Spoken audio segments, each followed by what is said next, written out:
ડેડિયાપાડાના ધારાસભ્ય ચૈતર વસાવાની જામીન અરજીને લઈને હવે આવતીકાલે હાઈકોર્ટની અંદર સુનાવણી થવાની છે, પણ એની જ પહેલા આમ આદમી પાર્ટીના નેતા દ્વારા ચૈતર વસાવાને લઈને ઘણી બધી વાતો કરવામાં આવી છે। આજે આ જ વિષયને લઈને વિગતે વાત કરવી છે અને ચૈતર વસાવા કેસને લઈને હવે શું અપડેટ સામે આવી છે એને લઈને પણ વાત કરીશું આજના આ વિડીયોમાં। નમસ્કાર, હું હંસિની અને તમે જોઈ રહ્યા છો નિર્ભય ન્યૂઝ। થોડા સમય પહેલા વનકર્મી પર હુમલાના કેસમાં આપણે જોયું હતું કે ચૈતર વસાવા, તેમના પત્ની શકુંતલા વસાવા સહિત 9 જેટલા લોકો છે એ લોકોને કોર્ટે 7 વર્ષની સજા અને દંડ ફટકાર્યો હતો।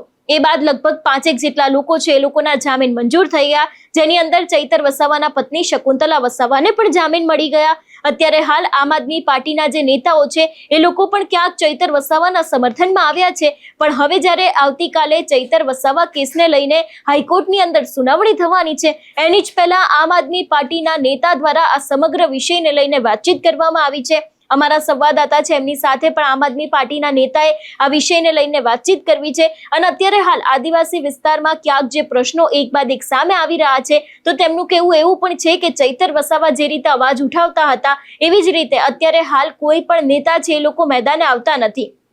આમ તો આપણે જોતા પણ આવ્યા છે કે ચૈતર વસાવાની ગેરહાજરીમાં અત્યારે હાલ ક્યાંક ઘણા બધા એવા વિવાદો છે તે આદિવાસી વિસ્તારમાં ચાલી રહ્યા છે।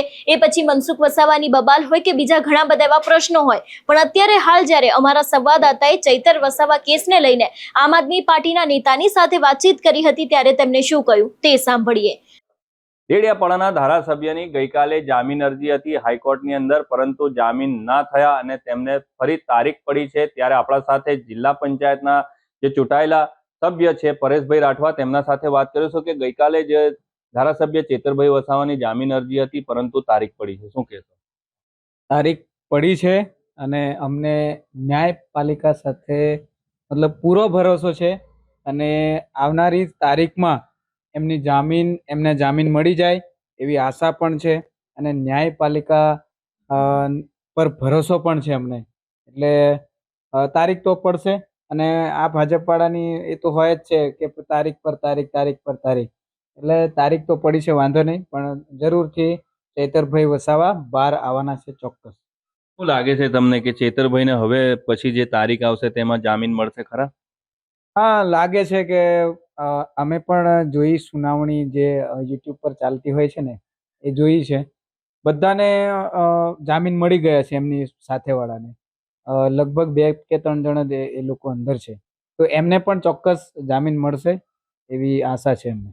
પરંતુ આપણે ઘણા ટાઈમથી જોઈ રહ્યા છે, જ્યારથી ચેતરભાઈ જેલમાં છે ત્યારથી આદિવાસી વિસ્તારમાં જે ચૂંટાયેલા સભ્યો છે, ઘણા બધા સભ્યો છે, 13 જેટલા જિલ્લા પંચાયત, તાલુકા પંચાયતના સભ્યો છે, ક્યાંક ને ક્યાંક જે તાલુકા પંચાયતના જિલ્લા પંચાયતના સભ્યો છે તેમને ઘણી બધી તકલીફોનો સામનો કરવો પડતો।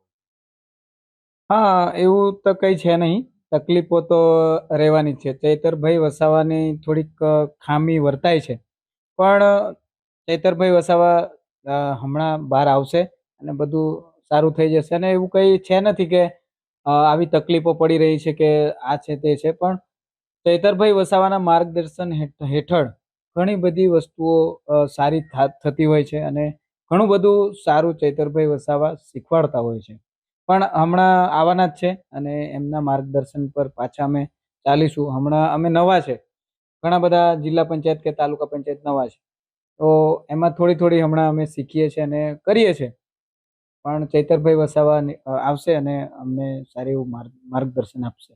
પરંતુ એવું લાગે છે તમને કે ક્યાંક ચૂંટાયેલા સભ્યો છે તેમના સાથે જે વર્તન જે છે તે સારું નથી થઈ રહ્યું?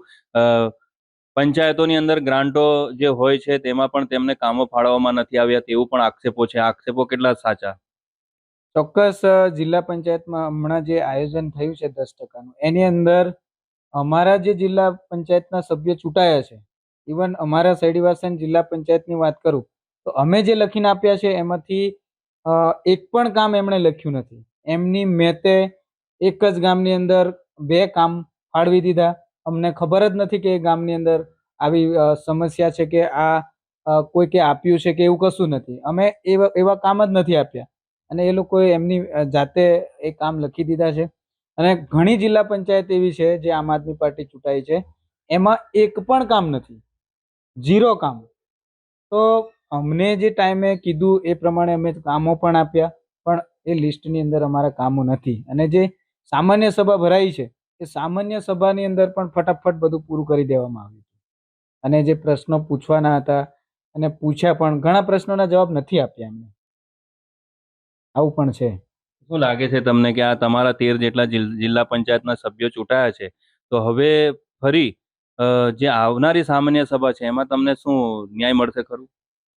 ચોક્કસ અમે ન્યાય નહીં મળે તો ન્યાય છીનવવાની કોશિશ કરીશું.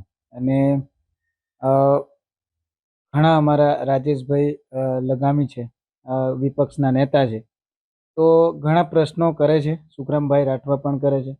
તો આ રીતે એમની સામે હવે લડવાનું જ છે, બીજું તો કંઈ છે નહીં. અને ગમે તે રીતે કામ અમને મળવા જોઈએ બસ.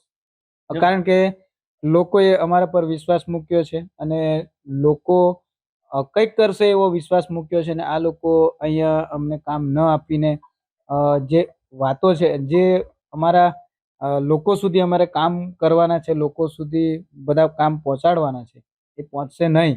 આવા પ્રયત્નો આમની આ કરી રહ્યા છે, પણ અમે લડીશું અને ચોક્કસ અમારા લોકો માટે કંઈક કરીશું. બિલકુલ, આ હતા પરેશભાઈ રાઠવા. તેમના સાથે આપણે તમામ મુદ્દે ચર્ચાઓ કરી છે. રફીક મકરાણી, નિર્ભય ન્યૂઝ, છોટાઉદેપુર. આપણે જોયું હતું કે ચૈતર વસાવાના વકીલ છે, એમના દ્વારા ચૈતર વસાવાને લઈને કોર્ટની અંદર ઘણી બધી દલીલો કરવામાં આવી હતી.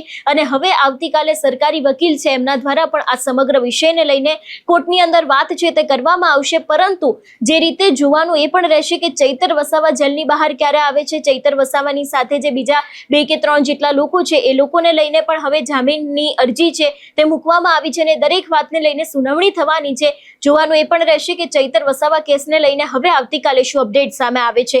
આ વિષયને લઈને તમારું શું માનવું છે અમને કમેન્ટ કરીને ચોક્કસથી જણાવજો. તેની સાથે અમારી ચેનલ નિર્ભય ન્યૂઝને લાઇક, શેર અને સબસ્ક્રાઇબ કરવાનું ભૂલશો નહીં. નમસ્કાર.